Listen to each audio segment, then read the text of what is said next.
Halo, bagaimana kabar teman-teman sekalian? Pasti baik kan? Hari ini kita akan belajar tentang membandingkan volume. Apakah teman-teman sudah tahu bagaimana membandingkan volume? Kalau belum, mari kita belajar. Coba amati gambar ini. Ini adalah gambar wadah air. Manakah yang ukurannya lebih besar? Ukuran botol atau ukuran gelas?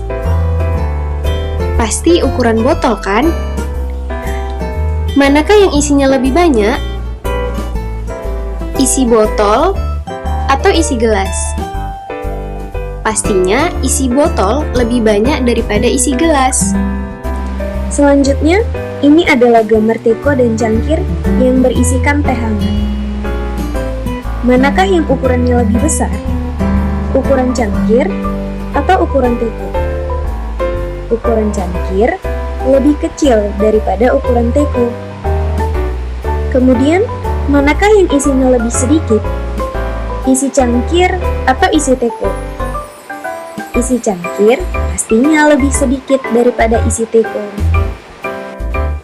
Perhatikan gambar galon dan botol air mineral berikut. Kemudian, kita akan membandingkan ukurannya lagi. Nah, tampak jelas bahwa ukuran galon lebih besar daripada ukuran botol, dan ukuran botol lebih kecil daripada ukuran galon.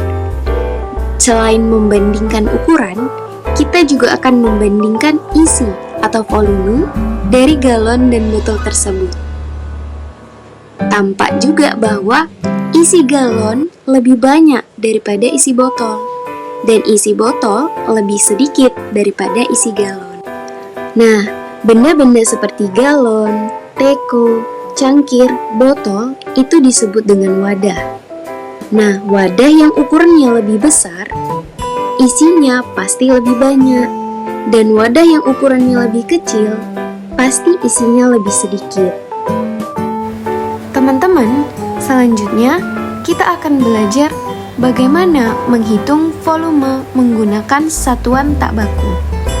Coba amati gambar ini. Ini adalah gambar ember, gayung, dan gelas. Untuk gambar yang pertama, jika ember diisi air menggunakan gayung hingga penuh, maka diperlukan beberapa gayung air seperti pada gambar yang pertama. Satu ember membutuhkan 2 gayung untuk mengisi air hingga penuh. Jadi, volume ember sama dengan 2 gayung. Untuk gambar yang kedua, jika ember diisi air menggunakan gelas hingga penuh, maka diperlukan beberapa gelas air seperti gambar yang kedua.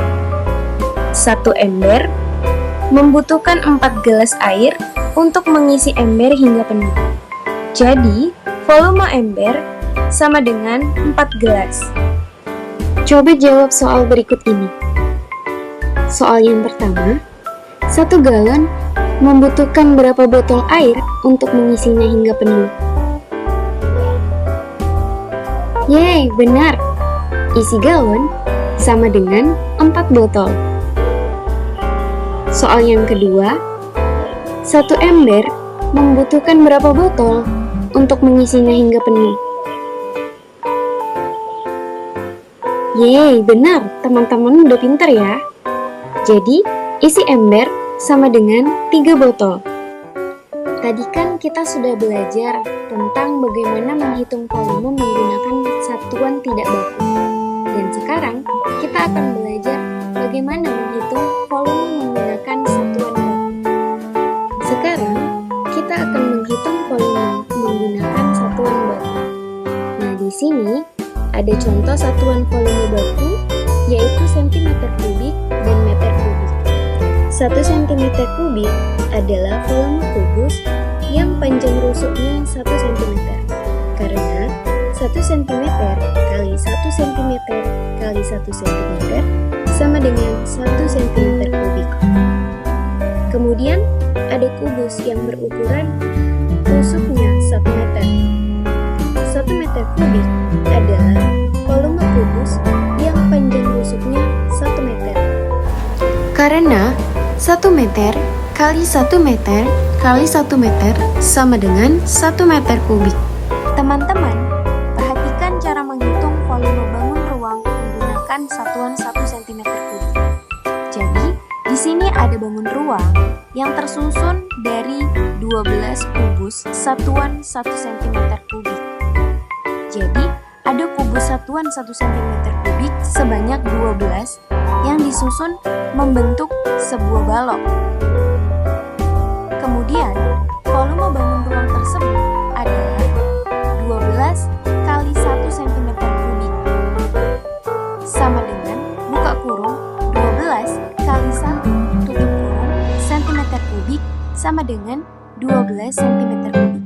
Jadi, volume bangun ruang yang terdiri dari 12 kubus satuan 1 cm kubik yaitu 12 cm kubik. Teman-teman, setelah kita mempelajari cara menghitung menggunakan satuan tidak baku dan satuan baku, maka kita akan mengenal lebih lanjut tentang satuan volume. Dari penjelasan sebelumnya, diketahui bahwa satuan volume merupakan perkalian 3 satuan panjang. Nah, kita akan membahas hubungan satuan panjang dengan satuan volume. Kalau satuan panjangnya kilometer, maka satuan volumenya kilometer dikali kilometer dikali kilometer sama dengan kilometer kubik. Kalau satuan panjangnya hektometer, maka satuan volumenya hektometer kali hektometer kali hektometer sama dengan hektometer kubik, dan seterusnya sampai milimeter. Kita kan sudah belajar tentang satuan volume seperti kilometer kubik, hektometer kubik, dekameter kubik, dan lain-lain. Nah, untuk benda cair, satuan yang lebih cocok digunakan adalah mililiter dan liter. Lalu, apakah ada hubungan antara satuan volume dengan mililiter atau liter? Ya, jawabannya ada. Lihat yang ada pada kotak pertama. 1 cm kubik sama dengan 1 ml. Kenapa 1 cm kubik sama dengan 1 ml? Karena keduanya adalah ukuran volume yang setara, meskipun menggunakan satuan yang berbeda. 1 cm kubik adalah volume dari sebuah kubus yang panjang sisinya 1 cm. Nah, 1 ml adalah satuan volume dalam sistem metrik yang didefinisikan sebagai 1/1000 liter. Hubungan ini secara konsisten berlaku untuk semua zat, karena cm kubik dan mililiter adalah satuan volume yang setara dalam sistem metrik. Untuk kotak yang kedua, 1 meter kubik sama dengan 1000 liter. Kenapa 1 meter kubik sama dengan 1000 liter? Karena definisi satuan volume dalam sistem metrik didasarkan pada hubungan antara panjang dan volume. 1 meter kubik adalah volume dari sebuah kubus yang panjang sisinya 1 meter. Untuk menghitung volume kubus, kita mengalihkan panjang, lebar, dan tinggi. 1 meter kali 1 meter kali 1 meter sama dengan 1 meter kubik. 1 liter didefinisikan sebagai volume yang setara dengan 1 desimeter kubik, seperti yang ada pada di kotak ketiga. Karena 1 desimeter sama dengan 0,1 meter, maka 1 liter sama dengan 1 desimeter, atau sama dengan 0,1 meter dikali 0,1 meter dikali 0,1 meter sama dengan 0,001 meter kubik. Jadi, 1 liter sama dengan 0,001 meter kubik. Untuk menemukan berapa liter dalam 1 meter kubik, kita membagi 1 meter kubik dengan volume 1 liter. Maka 1 meter sama dengan 1 dibagi 0,001 sama dengan 1000 liter.